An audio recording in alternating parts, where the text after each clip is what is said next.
हमें संविधान में सबसे बड़ा अधिकार, मौलिक अधिकार देने वाला कोई है तो हमारे सबसे बड़ा भाग्य विधाता हमारे बाबा साहब भीमराव अंबेडकर जी हैं। मैं एक चमार का बेटा, एक अनुसूचित जाति का बेटा, सीना ठोक करके अनुसूचित जाति के लिए अधिकारों की लड़ाई को लड़ रहा हूं और अधिकारों की लड़ाई को मैं मांग कर रहा हूं। मैं नाम लेता हूं जीतन राम मांझी जी का और चिराग पासवान जी का।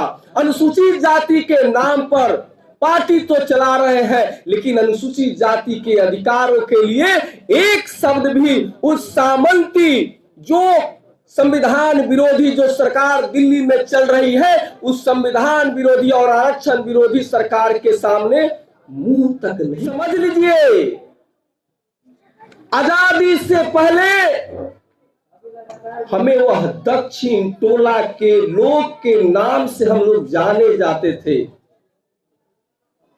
आजादी के बाद जब इस देश में बाबा साहब भीमराव अंबेडकर जी ने संविधान लिखा, तो जितने जो हम लोग शोषित वंचित समाज वर्ग के लोग थे, उस सबको एक समूह में बांध करके हमें अनुसूचित जाति के नाम से संविधान में जगह देने का हम लोगों को काम किए। इसलिए हर राज्य में अलग अलग जातियां, अलग अलग वहां के परंपराएं थी। उन सारे जातियों को जो अनुसूचित जाति के लोग थे, अनुसूचित जाति के श्रेणी में रखे। जो अनुसूचित जनजाति के लोग थे, अनुसूचित जनजाति के श्रेणी में रखने का काम किए। जो अति पिछड़ा वर्ग के लोग थे, उसको अति पिछड़ा वर्ग के श्रेणी में रखे। जो समान वर्ग के लोग थे, उनको समान वर्ग के श्रेणी में रखे। लेकिन हमारी अधिकारों को बराबरी से बांटने का काम किए। हमें संविधान में सबसे बड़ा अधिकार, मौलिक अधिकार देने वाला कोई है तो हमारे सबसे बड़ा भाग्य विधाता हमारे बाबा साहब भीमराव अंबेडकर जी हैं। बाबा साहब भीमराव अंबेडकर जी हैं। आज बाबा साहब नहीं होते तो आज भी दूसरों के दरवाजे पर वह गुलामी की वह गुलामी की जंजीरें हम लोगों को बांधने पर मजबूर होता। आप बाबा साहब एक साथ अनुसूचित जाति को दोहरी गुलामी से मुक्ति दिलाने वाले हमारे बाबा साहब भीमराव अंबेडकर थे। नहीं तो हम लोग क्या थे? अंग्रेजों के गुलाम नहीं, हम लोग अंग्रेजों के जो गुलाम थे उनके हम लोग गुलाम थे।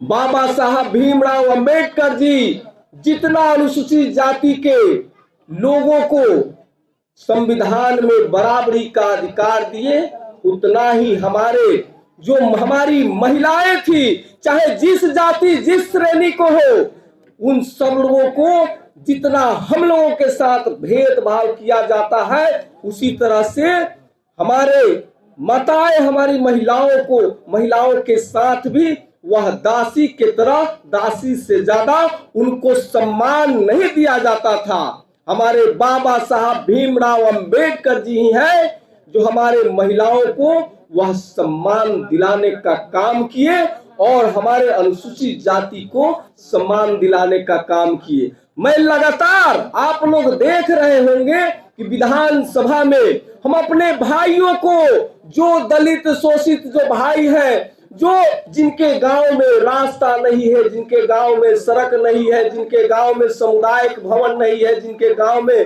शौचालय नहीं है, घर मकान नहीं है, मैं उनकी लड़ाई को लड़ रहा हूं।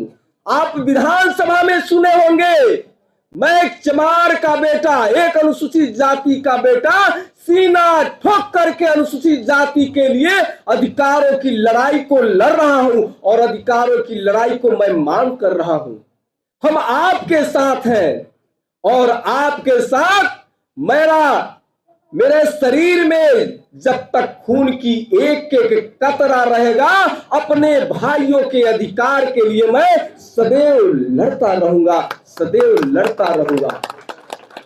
जब से ये इस देश में संविधान बना, और जब से इस देश में संविधान लागू हुआ, सामंतियों के दिल में पीड़ा, आंखों में जलन तब से है। और तब से लेकर के अब तक संविधान को खत्म करने का प्रयास किया जा रहा है। और संविधान में जो हम लोगों को दिया हुआ अधिकार है, उस अधिकार को भी खत्म किया जा रहा है। आप देख रहे होंगे कि अभी महिला आरक्षण बिल पर जो संविधान में जो चर्चाएं, जो आप विधानसभा में, लोकसभा में और राज्यसभा में जो चर्चाएं हुए, किस चीज का चर्चा कर रहे हैं? अरे हम तो मांग कर रहे हैं कि महिला आरक्षण बिल लागू हो। 33% नहीं, 50% लागू हो, लेकिन उसमें अनुसूचित जाति, अनुसूचित जनजाति और पिछड़ा वर्ग के महिलाएं जो पहले से शोषित वंचित है, उनको भी उसमें उनकी संख्या के मुताबिक उनको अधिकार मिलना चाहिए। हमारे नेता आदरणीय तेजस्वी जी ने जब हमारी जो यहाँ 17 महीना की जो सरकार बनी, तो हमारे कांशी राम साहब का जो मांग था कि जिसकी जितनी संख्या भारी मिले उनको उतना हिस्सेदारी, उस चीज को यहाँ लागू कराने के लिए हमारे नेता आदरणीय तेजस्वी जी ने पूरे बिहार में जातिगत गणना कराने का काम किए। और जातिगत गणना कराने के बाद अनुसूचित जाति की जो जनसंख्या है, उस जनसंख्या के आधार पर उन्होंने आरक्षण भी राज्य सरकार से पास करा करके केंद्र सरकार को भेजने का काम किए। जो हमारी पहले से मिल रही जो आरक्षण है 16% को 20% कराने का काम किए। और अनुसूचित जनजाति का जो पहले से मिल रहे आरक्षण जो था 1%, उसको 2% करने का काम किए।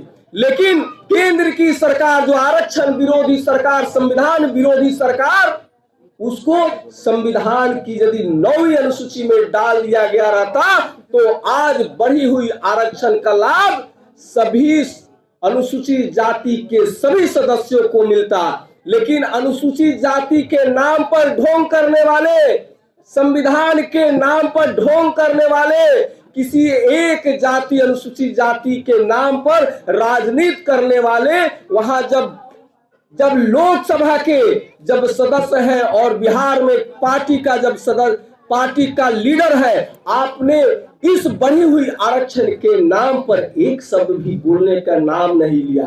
मैं नाम लेता हूं जीतन राम मांझी जी का और चिराग पासवान जी का।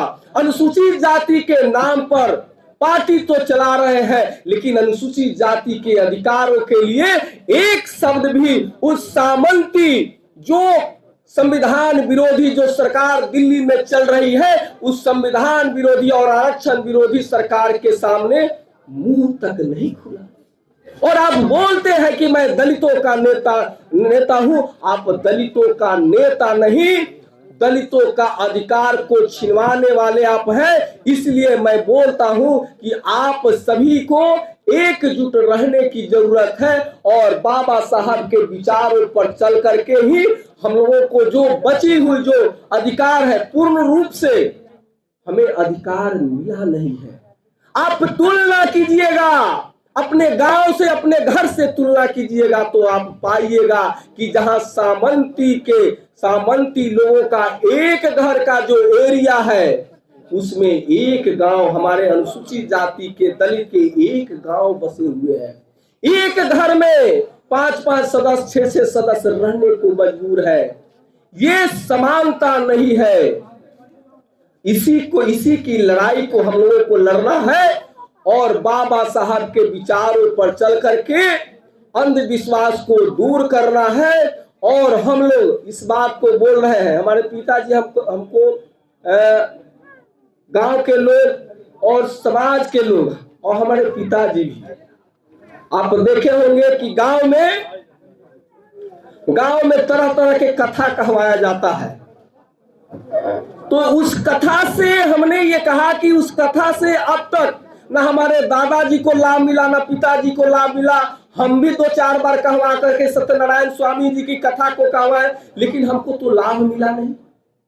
तो हम इस बात को बोलते हैं कि अधिकार चाहिए तो अधिकार को समझना होगा, और अधिकार चाहिए तो संविधान की कथा कहवाइए, क्योंकि संविधान में हमारे लिए अधिकार दिया हुआ है। और अधिकार को जब तक हम समझेंगे नहीं, तब तक अधिकार की लड़ाई को हम नहीं लड़ेंगे। और अधिकार की लड़ाई को लड़ने के लिए अधिकार को समझना होगा। और ब्राह्मणवाद की जो ढकोसला है वो अंबेडकरवाद से ही खत्म होगा। तो जब तक हम लोग पूर्ण रूप से अंबेडकरवादी नहीं बनेंगे, तो हमारी जो अधिकार है, हमारी जो हक है, वो लोग सदियों से जो लोग खा रहे हैं, वो हमारी अधिकारों को खाते रहेंगे। और प्रत्यक्ष रूप से नहीं, अप्रत्यक्ष रूप से हमें जो गुलाम बना करके रखे हैं, गुलाम बना करके रखेंगे। और हमारी तुलना जब जब भी उनसे किया जाएगा, तो हम पाएंगे कि हम लोग सबसे निचले पायदान पर है। तो हम लोगों को अव्वल आना है तो बाबा साहब के विचारों को मानना होगा और संविधान को समझना होगा। और उनके विचारों को समझते हुए तभी हम लोग आगे बढ़ सकते हैं। इन्हीं चंद शब्दों के साथ अपनी वाणी को विराम देता हूं। आप सभी को मैं दिल